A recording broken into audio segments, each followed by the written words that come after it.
walaupun menurut abjad kita ini umat paling belakang, kan paling belakang kita ini toh, karena Nabi Muhammad adalah Nabi akhir, tapi akan dihisab lebih dulu, lewat di atas sirat lebih dulu, masuk surga lebih dahulu ketimbang umat-umat belakangan.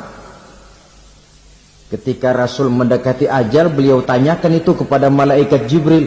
Malaikat Jibril berkata, Muhammad, jangan khawatir, Allah sudah berjanji, inni haramtul jannata ala sairil anbiya hatta tadkhulaha anta, wa haramtuha ala sairil umami hatta tadkhulaha ummatuka. Surga aku haramkan buat seluruh nabi kecuali kalau engkau Muhammad sudah masuk ke dalamnya, dan surga aku haramkan buat seluruh umat kecuali kalau umatmu Muhammad sudah masuk ke dalamnya. Logikanya, walaupun menurut abjad kita umat paling belakang, bakal dihisab paling dulu, lewat di atas sirat paling dulu, masuk surga paling dulu, kalau mampir ke neraka juga paling dulu. Ya resiko. Jangan mau enaknya aja paling dulu. Saudara hadirin yang saya hormati, setelah masa kebangkitan itu jangan dikira begitu bangkit langsung diperiksa, masih menunggu menanti ribuan tahun perhitungan padang mahsyar untuk sampai kepada proses yang disebut yaumul hisab, hari perhitungan. Seorang demi seorang bakal dipanggil. Bayangkan saja, kita se-RT saja di absen, kadang-kadang perlu waktu lama. Ini manusia sejak zaman Nabi Adam sampai datang hari kiamat, satu demi satu disidang di hadapan Qadhi Rabbul Jalil. Status sosial copot sudah waktu itu. Yang pernah jadi hartawan di situ tidak lagi kelihatan kehartawanannya. Yang pernah jadi jenderal tidak lagi dipanggil jenderalnya. Yang ustadz tidak lagi dipanggil al-mukarramnya. Seluruh status sosial selesai. Dipanggillah kita seorang demi seorang menghadap Qadhi Rabbul Jalil. Bagaimana proses penghisaban itu? Pertama, proses tanya jawab. Di antaranya ada hadis menyatakan, lan tazula qadama 'abdin yaumal qiyamah hatta yus'ala an arba'i khisalin. Besok di hari kiamat tidak akan bergeser telapak kaki seorang hamba sampai dia ditanya lebih dulu tentang 4 persoalan. Apabila datang kematian menimpa seseorang, datanglah kiamat baginya. Itu yang disebut dengan kiamat kecil. Hakikatnya mati adalah perpindahan dari kehidupan di dunia ini menuju kehidupan di alam barzakh. Menunggu kita di alam barzakh sampai datangnya saat kiamat, entah 10 tahun, entah 100 tahun, entah 1000 tahun, hanya Allah saja yang maha tahu. Adapun orang-orang beriman yang melakukan amal kebajikan dalam kehidupan di dunia ini, masa penantian yang lama di alam barzakh buat mereka sebentar saja. Tetapi bagi orang-orang kafir yang ingkar, yang tidak beriman kepada Allah, yang hidup di dunia cuma menumpuk-numpuk dosa, tentu penantian di alam barzakh akan merupakan waktu yang sangat lama. Bukankah dalam kehidupan kita waktu itu memang relatif? Contoh misalnya, bagi pemuda-pemudi yang sedang duduk asyik memadu cinta, waktu 4-5 jam saja rasanya cuma 4-5 menit. Tenggelam oleh keasikan. Tapi buat orang yang berbaring di rumah sakit, meratap di balik-balik apa itu tembok derita kata lagu, di balik dinding-dinding penjara. Sehari bagai seminggu, seminggu rasa sebulan, sebulan boleh jadi rasa setahun. Penantian yang sangat lama. Kapan kiamat itu akan datang? Ini rahasia Allah. Jangankan kita yang orang awam, baginda Nabi sendiri tidak diberitahu oleh Allah kapan kiamat itu akan terjadi. Tetapi sungguh pun demikian, banyak hadis-hadis yang menjelaskan ciri atau tanda-tanda datangnya kiamat. Nah, kalau sudah bicara soal tanda kiamat itu ada dua. Pertama yang disebut alamatus sughra, tanda-tanda kecil. Ini waktunya masih ada tenggang. Ada yang dinamakan alamatul kubra, tanda-tanda besar. Artinya kiamat sudah diambang pintu. Apa tanda-tanda kecil dari datangnya hari kiamat itu? Misalnya kata Nabi, apabila ilmu sudah diangkat oleh Allah. Artinya apabila ulama sudah banyak wafat, minat orang belajar agama berkurang, lalu kebodohan nampak merajalela di mana-mana, zina dikerjakan secara terbuka, minuman-minuman keras jadi kebanggaan, itu termasuk di antara tanda-tanda kecil terjadinya hari kiamat. Apalagi misalnya iza waladatil ammatu rabbataha, apabila budak sudah melahirkan tuan. Apa maksudnya? Ada yang mentafsirkan apabila anak sudah bisa membudaki orang tuanya. Orang tua yang melahirkan dia, yang membesarkan dia, demi setelah si anak besar jadi orang berpangkat, bertitel, berharta, berkedudukan, jadilah orang tua itu budaknya. Sehingga sering dibilang kalau orang tua kaya, anak jadi raja. Tapi kalau anak yang kaya, orang tua sering jadi budak. Apalagi munculnya fitnah yang bergelombang, timbul perang antara dua bangsa yang besar, waktu berjalan terasa sangat pendek sekali. Itu merupakan tanda di antara tanda-tanda kiamat. Termasuk di dalamnya sulit membedakan mana laki, mana perempuan. Kan kalau tanda-tanda kayak begini sekarang sudah banyak kita lihat kan. Ulama banyak wafat, penggantinya sulit. Zina dikerjakan berterang-terangan, minuman keras jadi kebanggaan, banyak anak membudaki orang tuanya, sulit membedakan mana laki mana perempuan. Kadang-kadang dari belakang kita lihat perempuan bener, begitu kita colek nengok jenggotan.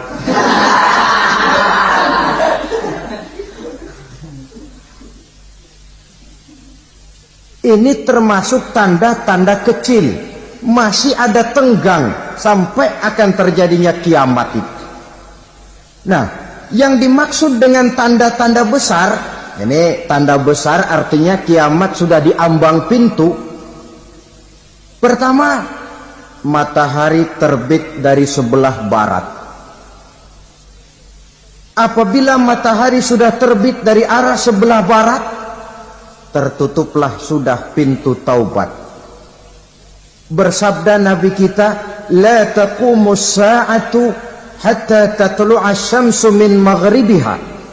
Tidak akan datang hari kiamat sampai matahari terbit dari arah sebelah barat.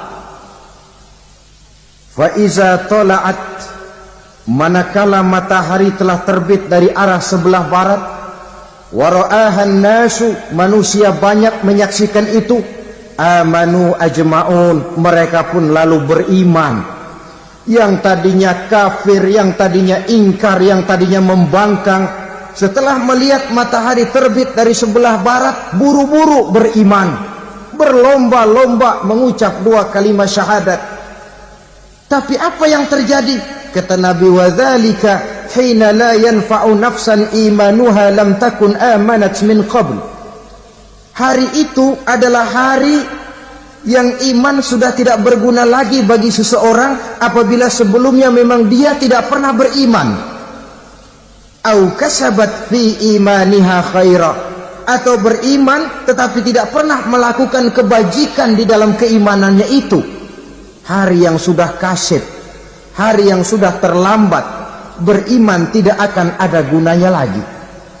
Ini pelajaran buat kita. Sebelum sang surya terbit dari sebelah barat, sebelum nafas sampai di tenggorokan, artinya pintu taubat masih terbuka. Kalau dua hal itu sudah terwujud, nafas sudah sampai di kerongkongan atau matahari sudah terbit dari arah sebelah barat, tertutuplah sudah pintu taubat. Tak ada lagi gunanya pangkat, jabatan, harta, bahkan beriman pun dalam suasana macam itu. Too late, kata orang Kulon. Sudah terlambat. Matahari terbit dari arah sebelah barat. Itu tanda besar, artinya kiamat sudah di ambang pintu. Lalu apalagi tanda besar? Munculnya Dajjal. Dajjal artinya pendusta-pendusta yang menyesatkan manusia. Ada dua macam Dajjal, saudara. Ada Dajjal kecil. Ini Dajjal kelas teri. Kalau ini sejak zaman Rasulullah sudah ada itu. Tiap zaman ada. Di zaman Rasulullah misalnya ada yang bernama Aswad al-Unsi dari Yaman. Ada yang namanya Musailamah al-Kazzab dari Yamamah.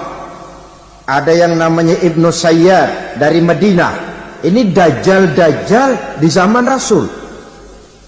Musailamatul Kazzab memproklamirkan diri jadi nabi dia. Di zaman Rasul masih hidup. Ini Dajjal zaman Nabi. Di zaman sahabat muncul Dajjal. Di zaman kita sekarang ini Dajjal pun gentayangan. Dajjal kelas teri.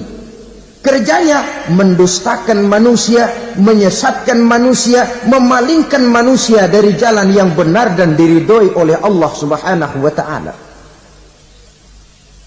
Adapun yang merupakan tanda besar dari datangnya kiamat, Dajjal kelas kakap. Pembohong-pembohong besar yang menyesatkan masyarakat manusia berpaling dari jalan Allah mengikuti jalan mereka. Apa sih ciri Dajjal itu? Kata Nabi dalam hadis Bukhari Muslim, "Inna Dajjala", sesungguhnya yang namanya Dajjal itu yakhruju, satu saat akan muncul mendekati hari kiamat. Wa inna ma'ahu ma'an, si Dajjal ini membawa air. Wa naran, dan juga membawa api. Dua simbol. Di tangan yang satu dia bawa air, di tangan yang satu dia bawa api. Wa ammal ladzi yarahu an-nasu ma'an fanarun. Adapun yang orang banyak lihat air, hakikatnya adalah api. Yang dilihat api, hakikatnya adalah air. Oleh sebab itu, kalau api yang ditawarkan, ambillah air. Kalau air yang ditawarkan, pilihlah api. Maksudnya apa ini? Ini bahasa simbol, saudara-saudara. Dajjal bicaranya seolah-olah untuk kepentingan manusia, menawarkan surga. Surga yang dia tawarkan hakikatnya neraka. Hai manusia, kalau kau mau bahagia, jangan dekat-dekat dengan agama. Solat itu tidak efektif dan efisien, tidak produktif dari segi ekonomi itu. Menghadiri majelis taklim cuma buang-buang waktu. Tahajud, tasbih, tahlil, baca Quran, apa itu? Pekerjaan mubazir saja. Hidup ini cuma sekali, masa yang cuma sekali, manfaatkan dengan sebaik-baiknya. Mumpung, dibawanya sifat mumpung tetapi dalam pengertian yang sangat negatif. Bicaranya seolah-olah untuk kepentingan manusia, tetapi sebenarnya menjerumuskan manusia. Menawarkan air, tapi sebenarnya api. Menawarkan api, tapi hakikatnya air. Buat apa kamu sholat? Buat apa kamu bayar zakat? Buat apa kamu puasa? Surga yang dicanangkan Dajjal, hakikatnya neraka. Neraka yang digambarkan Dajjal, pada dasarnya adalah surga. Jadi memutarbalikkan fakta itu kerjaan Dajjal. Yang hak jadi batil, yang batil dibilang hak, yang benar jadi salah, yang salah malah jadi benar. Tuntunan disuruh jadi tontonan, tontonan malah menjadi tuntunan. Itu pekerjaan Dajjal profesinya. Zamannya Nabi Adam, Dajjalnya kan iblis. Betul? Betul. Apa sih gang kerayuan iblis itu? Allah setelah menciptakan Nabi Adam kan bilang, Adam, kau dan istrimu Hawa tinggal di surga ini. Seluruh fasilitas yang ada di surga persilahkan kau nikmati. Satu yang tidak boleh, jangan coba-coba dekati pohon khuldi. Dekat saja jangan, apalagi sampai memetiknya. Datang Dajjal yang namanya iblis ini. Adam, kamu tahu nggak kenapa tidak boleh makan buah khuldi? Ya nggak tahu, pokoknya saya dilarang. Bodoh kamu, Dam. Khuldun artinya kekal. Kalau kamu makan itu buah, kau akan kekal di surga buat selamanya. Allah tidak kepengen, maka dilarang kamu makan buah khuldi. Kalau kau ingin kekal di surga, Adam, makan saja. Saya bicara begini ini untuk kepentingan kamu, Adam. Ini kan ciri-ciri Dajjal.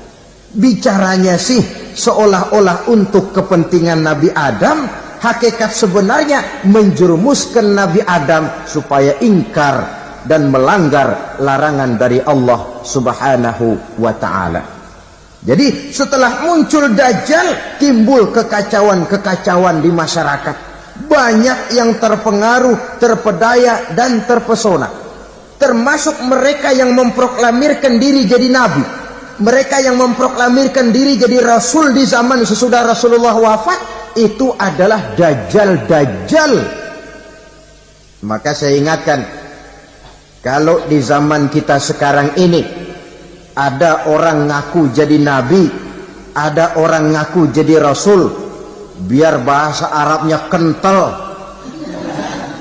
Quran hafal, hadis ribuan hadis hafal, biar pakai serban sampai menyengser ke tanah, bahasa Arabnya fasih, tapi dia mengaku jadi nabi, jadi rasul. Kita umat Islam wajib tidak percaya, wajib untuk tidak percaya. Itulah Dajjal-Dajjal zaman kita sekarang ini. Tidak mustahil mereka datang mempengaruhi orang-orang awam supaya berpaling dari Rasulullah, mengikuti mereka. Nah, di akhir zaman nanti, mendekati hari kiamat, Dajjal ini muncul, Dajjal kelas kakap, menyesatkan masyarakat manusia untuk berpaling dari Islam, mengikuti seruan mereka. Apalagi di antara datangnya kiamat itu, tanda yang besar itu, turunnya Nabiullah Isa Al-Masih, putra Maryam. Menurut berbagai hadis yang sahih, Nabi Isa Al-Masih nanti akan turun lagi. Tidak membawa risalah yang baru, tapi meluruskan risalah Islam ini yang telah banyak ditinggalkan oleh masyarakat.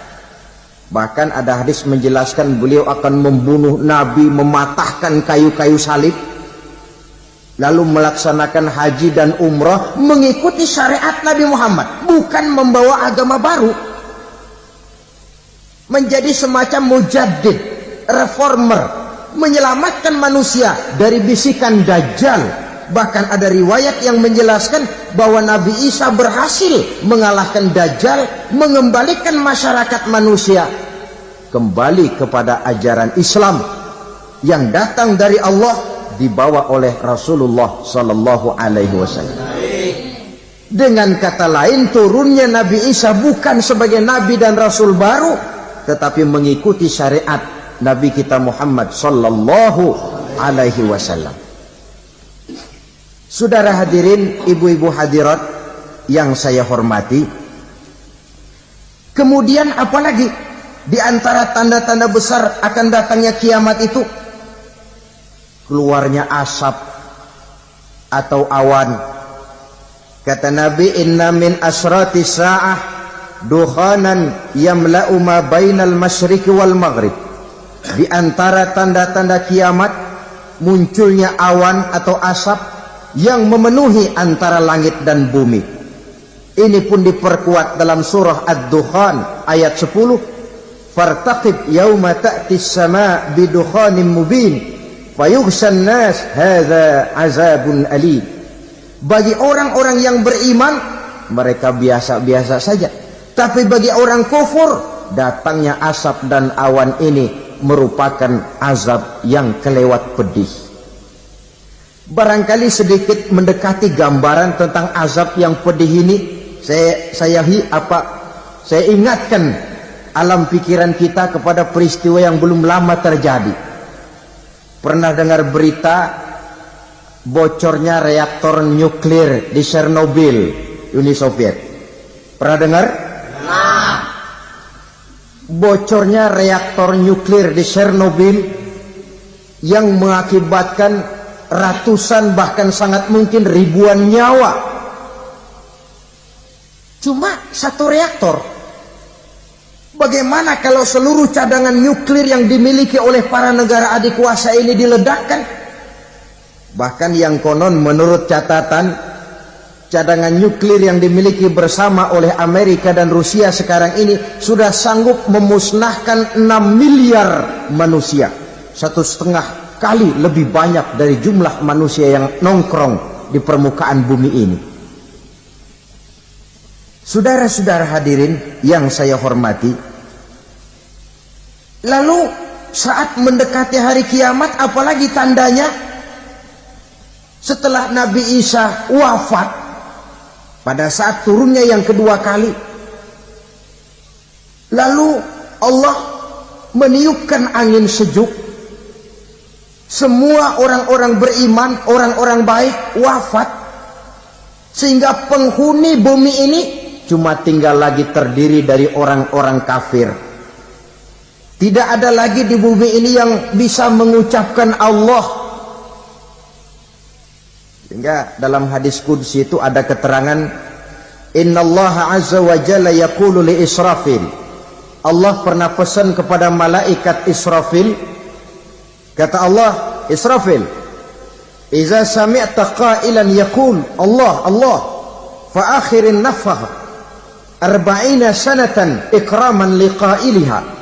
Hai Israfil, apabila kau dengar di permukaan bumi masih banyak orang yang mengucapkan Allah Allah, maka tunda sangkakala kiamat itu 40 tahun. Untuk apa? Ikraman liqailiha, menghormati orang yang mengucapkan Allah Allah itu. Wah, jadi karena sekarang masih banyak yang mengucapkan Allah, besar hatilah kita, masih jauh kiamat itu. Tapi jangan lupa, kiamat pribadi, kiamat kecil itu yang nggak kita sangka-sangka.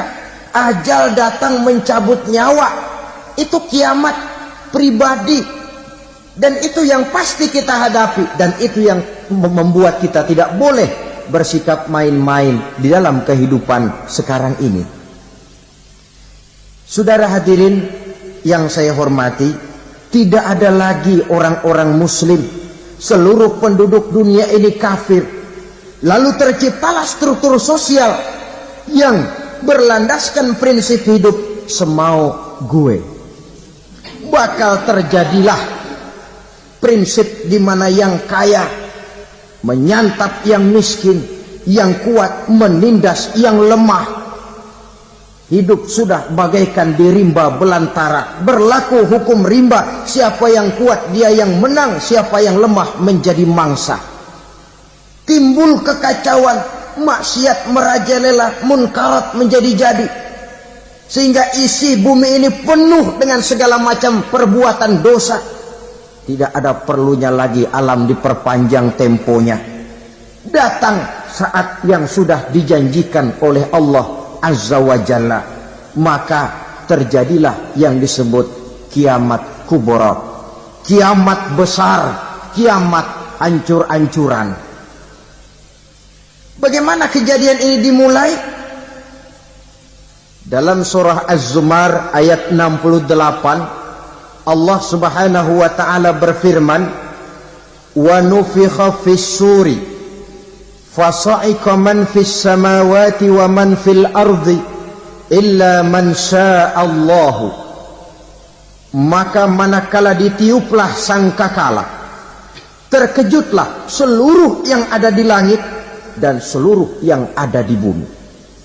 Bila saat kiamat datang, Allah perintah malaikat Israfil, tiup sangkakalamu.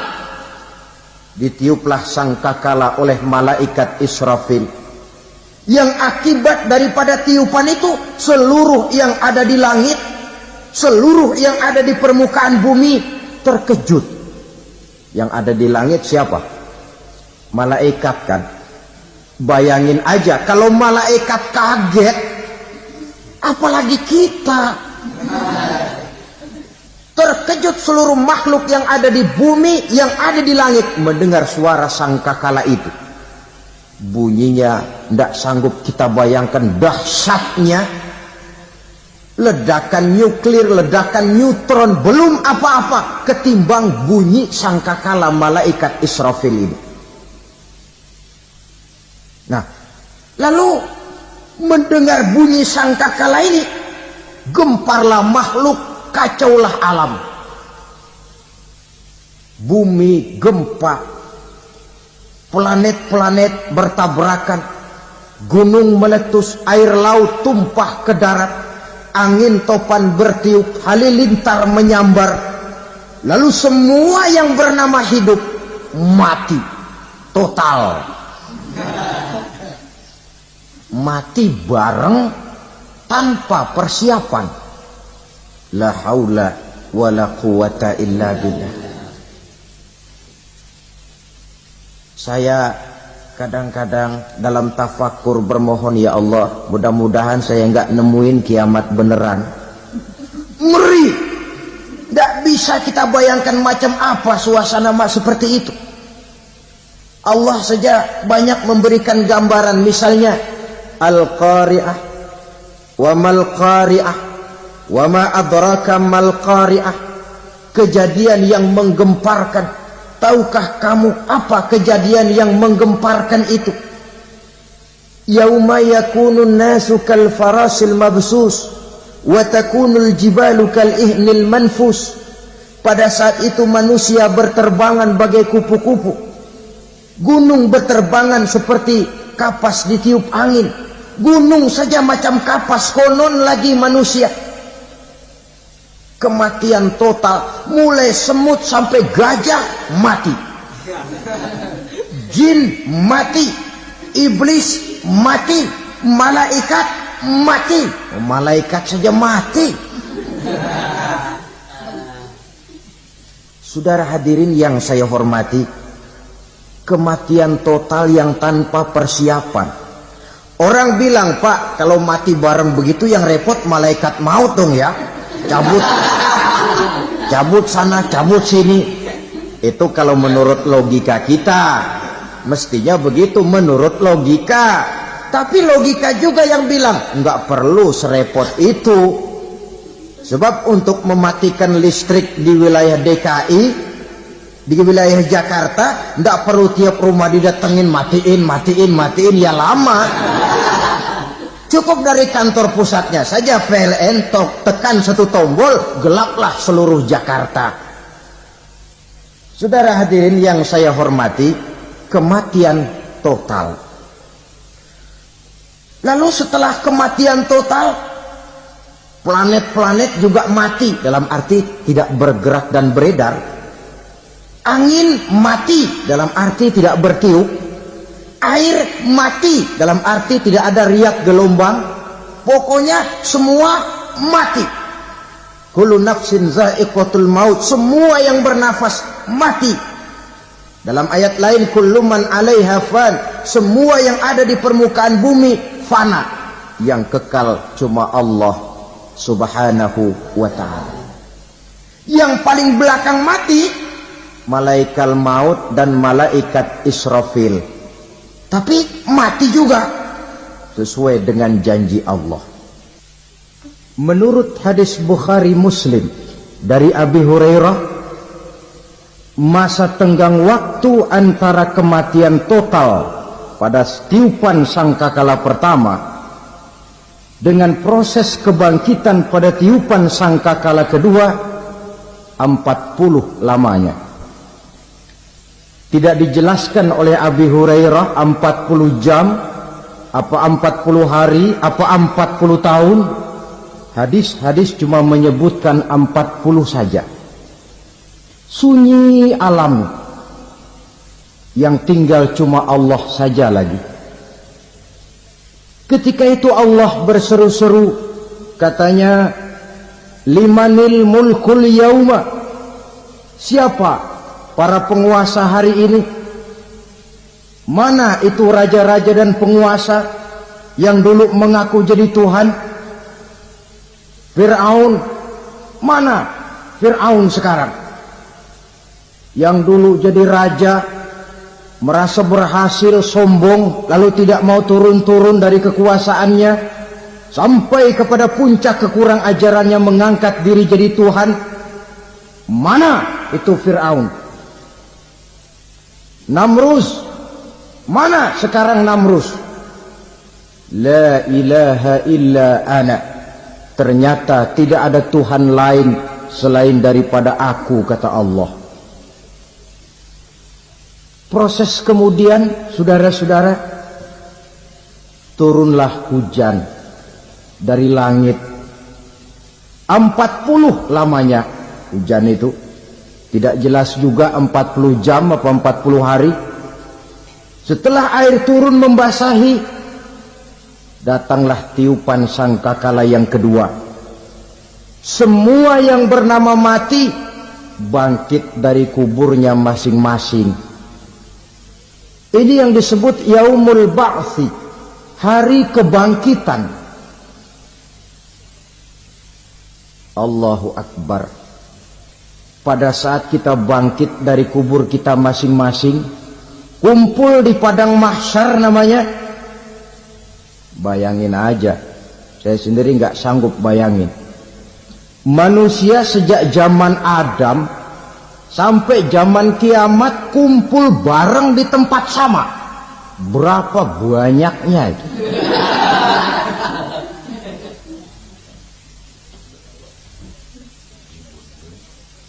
Dan yang luar biasa, menurut satu riwayat, pada saat bangkit itu, Masya Allah, roman muka kita berubah, disesuaikan dengan amalan kita waktu di dunia ini. Barang siapa yang waktu di dunia amalannya itu amalan tikus, di akhirat nanti dia bangkit dari kubur, mukanya seperti muka tikus. Gagah betul badannya, tapi mukanya seperti tikus. Kenapa? Amalannya waktu di dunia seperti amalan tikus. Apa amalan tikus itu? Suka ngegeragoti barang yang sudah disimpan rapi-rapi. Orang sudah simpan uang rapi-rapi, simpan perhiasan rapi-rapi, digeragoti oleh tikus. Maling-maling, pencoleng-pencoleng, koruptor-koruptor, itu nanti di akhirat nanti kita lihat mukanya seperti muka tikus. Oh, ini waktu di dunia suka nyolong. Mukanya seperti muka tikus. Barang siapa yang waktu di dunia ini amalannya itu amalan macan, dia akan bangkit nanti mukanya seperti muka macan. Apa amalan macan? Macan itu amalannya menang-menangan. Orang yang mau menang saja nggak mau mengalah. Coba lihat di hutan. Kenal hutan nggak? Nah. Di hutan, raja hutan di mana-mana pasti macan. Betul kan? Betul. Padahal hutan belum pernah bikin pemilihan umum. Tapi macan tidak peduli ada pemilihan umum apa tidak, pokok saya raja. Sebab apa? Macan jadi raja itu bukan karena benar, tapi karena kuat jadi raja. Setelah dia jadi raja, rakyat hutan yang mesti dilindungi malah dimakan oleh raja macan. Kambing rakyat hutan dimakan oleh macan. Ayam rakyat hutan dimakan oleh macan. Itu nanti kita lihat di akhirat itu mukanya seperti muka macan, gagah betul. Lalu barang siapa yang di dunia ini amalannya itu seperti amalan anjing, nanti dia punya muka seperti muka anjing. Apa amalan anjing? Pertama, anjing itu kalau disuruh jaga rumah, dia tidak bisa membedakan mana maling, mana tamu. Biar yang datang maling, kalau bawa tulang, anjing kalem. Yang kedua, anjing itu akan setia kepada siapa saja yang memberinya roti. Siapa yang memberinya roti, itulah majikannya. Apa kata majikannya, pasti dia laksanakan. Soal benar atau salah, dia tidak peduli. Setelah anjing dapat roti, dia tidak punya pilihan lain kecuali bilang, abdi mah kumaha juragan wae ayeuna mah.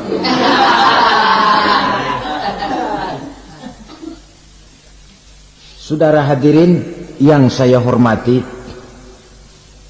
berkumpul di padang mahsyar, tiap orang sibuk dengan persoalannya masing-masing. Matahari waktu itu didekatkan oleh Allah, panas luar biasa. Ada yang saking panasnya itu mencucurkan peluh keringat sampai sebatas mata kakinya. Ada yang keringatnya sampai sedengkulnya, ada yang keringatnya sampai sepusatnya, ada yang keringatnya mengalir sampai sebahunya. Ada yang kelelap oleh keringatnya sendiri, sementara orang di sampingnya nggak apa-apa. Bergantung lagi amalan dia waktu di dunia ini. Saudara-saudara, sebagian orang dalam kepanikan padang mahsyar berombong-rombong datang mereka menghadap Nabi Adam. Ya Adam, anta abal bashar. Hai Adam, Tuhan adalah bapak moyang manusia. Kami sebentar lagi akan disidang, dimintakan pertanggungan jawab. Tolonglah kami, hai Adam. Kata Nabi Adam, jangankan nolongin sampean, saya sendiri tanggung jawab di hadapan Allah. Ketika dulu tidak boleh makan khuldi, saya serobot. Sudahlah, urus diri masing-masing saja, nafsi. Begitu kata Nabi Nuh, begitu kata Nabi Ibrahim. Tiap orang bertanggung jawab sendiri-sendiri. Ketika itulah saudara-saudara, nikmatnya menjadi umat Nabi besar Muhammad sallallahu alaihi wasallam. Sebab apa? Walaupun menurut abjad kita ini umat paling belakang, kan paling belakang kita ini toh, karena Nabi Muhammad adalah Nabi akhir. Tapi akan dihisap lebih dulu, lewat di atas sirat lebih dulu, masuk surga lebih dahulu ketimbang umat-umat belakangan. Ketika Rasul mendekati ajal, beliau tanyakan itu kepada malaikat Jibril. Malaikat Jibril berkata, Muhammad jangan khawatir, Allah sudah berjanji, inni haramtul jannata ala sairil anbiya hatta tadkhulaha anta, wa haramtuha ala sairil umami hatta tadkhulaha ummatuka. Surga aku haramkan buat seluruh nabi, kecuali kalau engkau Muhammad sudah masuk ke dalamnya. Dan surga aku haramkan buat seluruh umat kecuali kalau umatmu Muhammad sudah masuk ke dalamnya. Logikanya, walaupun menurut abjad kita umat paling belakang, bakal dihisab paling dulu, lewat di atas sirat paling dulu, masuk surga paling dulu, kalau mampir ke neraka juga paling dulu. Ya resiko. Jangan mau enaknya aja paling dulu. Saudara hadirin yang saya hormati, setelah masa kebangkitan itu jangan dikira begitu bangkit langsung diperiksa. Masih menunggu menanti ribuan tahun perhitungan padang mahsyar untuk sampai kepada proses yang disebut yaumul hisab, hari perhitungan. Seorang demi seorang bakal dipanggil. Bayangkan saja, kita se-RT saja di absen, kadang-kadang perlu waktu lama. Ini manusia sejak zaman Nabi Adam sampai datang hari kiamat, satu demi satu disidang di hadapan Qadhi Rabbul Jalil. Status sosial copot sudah waktu itu. Yang pernah jadi hartawan di situ tidak lagi kelihatan kehartawanannya. Yang pernah jadi jenderal tidak lagi dipanggil jenderalnya. Yang ustadz tidak lagi dipanggil al-mukarramnya. Seluruh status sosial selesai. Dipanggillah kita seorang demi seorang menghadap Qadhi Rabbul Jalil. Bagaimana proses penghisaban itu? Pertama, proses tanya jawab. Di antaranya ada hadis menyatakan, lan tazula qadama 'abdin yaumal qiyamah hatta yus'ala an arba'i khisalin. Besok di hari kiamat tidak akan bergeser telapak kaki seorang hamba sampai dia ditanya lebih dulu tentang 4 persoalan. Tentang ilmunya. Kemana ilmu itu diamalkan? Tentang umurnya. Di mana umur itu dihabiskan? Tentang masa mudanya. Kemana masa muda itu dipakai? Tentang hartanya. Dari mana harta itu didapat dan kemana harta itu dibelanjakan. Ini termasuk proses tanya jawab. Jadi kalau istilah pengadilan dunia, nama Fulan bin Fulan. Kamu waktu di dunia diberikan umur panjang untuk apa? Pernah mengalami masa muda, kemana kau habiskan masa remajamu? Kau diamanahkan ilmu, dengan apa ilmumu kau amalkan? Kau diberikan harta, dari mana harta kau dapat, kemana kau belanjakan? Tak seorang pun yang bisa mungkir. Sebab apa? Dikala itu yang menjadi saksi bukan orang. Yang menjadi saksi adalah seluruh anggota badan kita. Tangan bicara, kaki jadi saksi terhadap seluruh amalan yang pernah kita kerjakan pada saat kehidupan di alam dunia ini. Selesai proses tanya jawab, lalu diperlihatkan buku catatan kita waktu hidup di dunia ini. Jangan lupa Allah itu menyiapkan 2 superkomputer kepada kita. Sebelah ditempelin sebelah kanan, yang sebelah tempelin di sebelah kiri. Komputer itu namanya Raqib dan Atid. 2 malaikat yang apabila baik kita lakukan, refleks saja akan menulis kebajikan kita. Jahat kita kerjakan akan tertulis. Catatan itu nanti diperlihatkan kepada kita. Waduh, alangkah malunya pada saat diperlihatkan catatan kita, buku rapot kita merah melulu. Barangkali diperiksa sambil diomelin, brengsek lo. Buku merah melulu begini bagaimana waktu hidup di dunia? Tidak cukup diperlihatkan buku catatan kehidupan, rekaman kehidupan. Rekaman kehidupan kita secara utuh sejak terlahir sampai ajal datang merenggut nyawa. Barangkali mirip dengan video sekarang ini. di mana terekam dengan baik seluruh kegiatan kita, sejak yang sekecil-kecilnya sampai kepada yang sebesar-besarnya. Untuk kemudian kita pun menerima balasan. In khairan fa khairun wa in syarran fa syarrun. Kalau baik ya baik balasannya, kalau jahat ya jahat juga balasannya. Catatan-catatan kita diberikan. Kalau banyak kebajikannya diberikan di tangan kanan dengan cara yang halus. Kalau banyak kejahatannya diberikan dari sebelah kiri atau dilempar dari belakang. Itulah sebabnya sejak di dunia ini kita sudah mohon kepada Allah. Ketika berwudu membasuh tangan kanan, apa kita bilang? Allahumma a'tini kitabi biyamini wa hasibni hisaban yasira. Ya Allah, berikan saya kitab di tangan kanan, dan kalau saya memang perlu dihisab, hisablah saya yang seringan-ringannya. Tangan kiri berlindung kita kepada Allah, jangan sampai diberikan kitab di tangan kiri atau dari arah sebelah belakang. Wa a'udzubika an tu'tiya kitabi bishimali aw min wara'i zuhri, dari arah sebelah belakang. Na'udzubillah min dzalik. Setelah selesai lewat proses penghisaban, lewat mizan, timbangan, maka yang sudah selesai dihisab itu bergeraklah menuju sirat, jembatan yang terbentang menuju surga melalui neraka.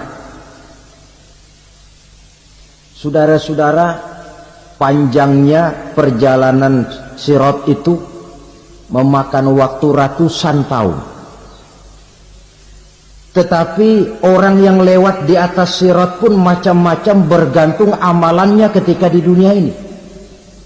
Ada yang lewat di atas sirat itu kal barqil khatib, seperti kilat yang menyambar, lep, sudah sampai dia di surga.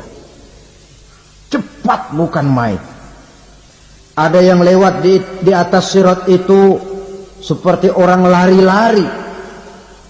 Ada yang lewat di atas sirat itu seperti orang jalan biasa.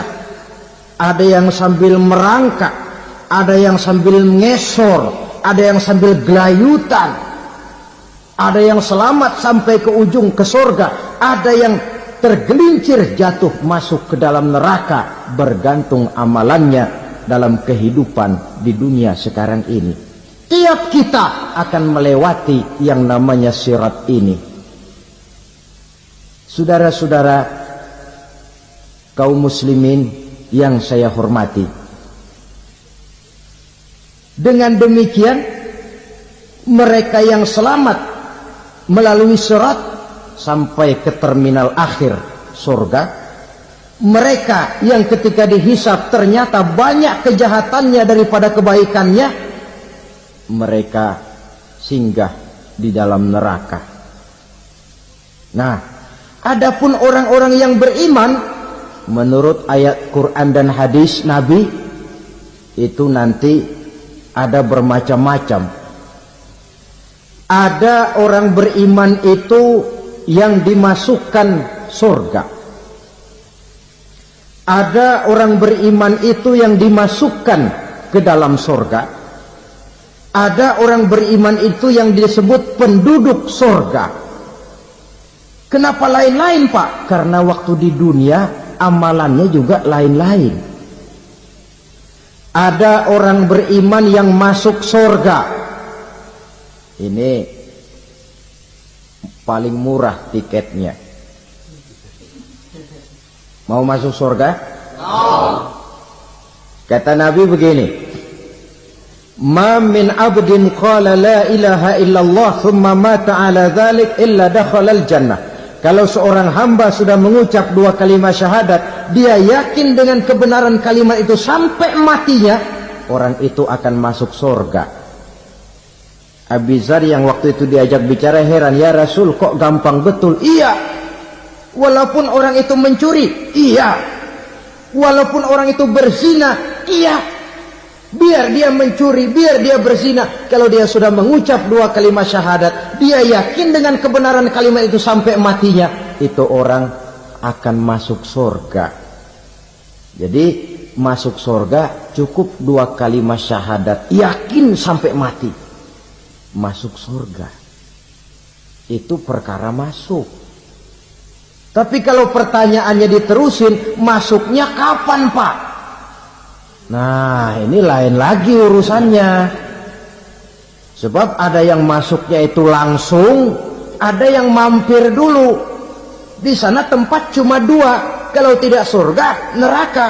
Mau ke surga, tapi mampir dulu. Yang mampirnya jelas di neraka. Kenapa? Dalam hadis qudsi ada riwayat. Nanti itu di akhirat, setelah Allah selesai mengatur penduduk surga, masuk surga, yang neraka, masuk neraka. Allah berkata kepada malaikat Malik, malaikat Malik, labaik ya Allah. Itu bajingan-bajingan tengik, manusia-manusia durjana yang waktu di dunia tidak mau sujud, jauh dari ulama, gemar melakukan yang munkarat dan maksiat, hidup di tengah masyarakat selalu jadi bibit keonaran, kufur, sudah masuk neraka semua. Sudah ya Allah. Nah, kalau sudah, coba sekarang kamu masuk Malik. Saya, iya, masuk neraka. Mau apa ya Allah?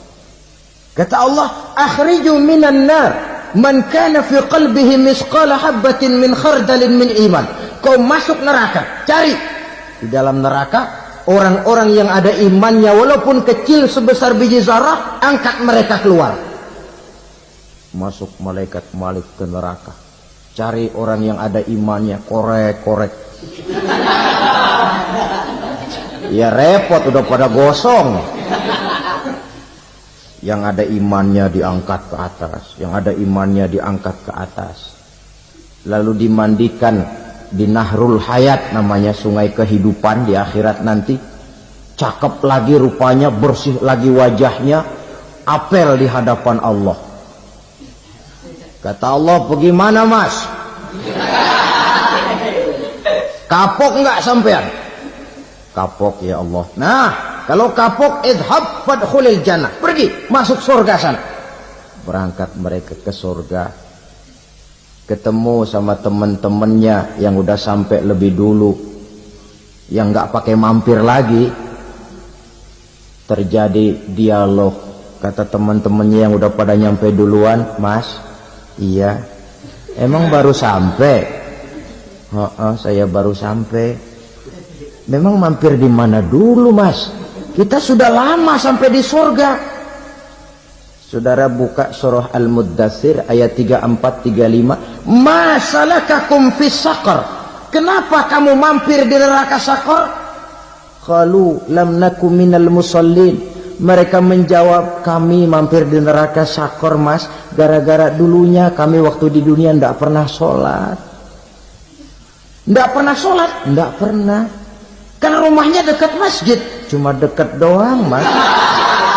Sholat mah enggak saya. Enggak pernah ngasih makan fakir miskin, enggak pernah hadir di majelis taklim, pendeknya enggak pernah melakukan kebajikan. Maka saya pun mampir di neraka Saqar. Untung betul saya punya iman mas, sedikit. Waktu hidup di dunia dulu saya pernah mengucap 2 kalimat syahadat. Sekali-kalinya waktu mau kawin. Masya Allah. Untung saja kawin. Kalau nggak kawin, polos.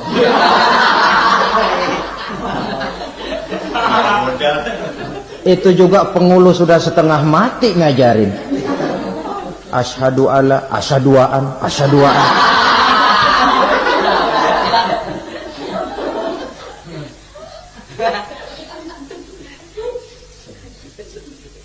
Ini namanya masuk surga, ada mampir dulu.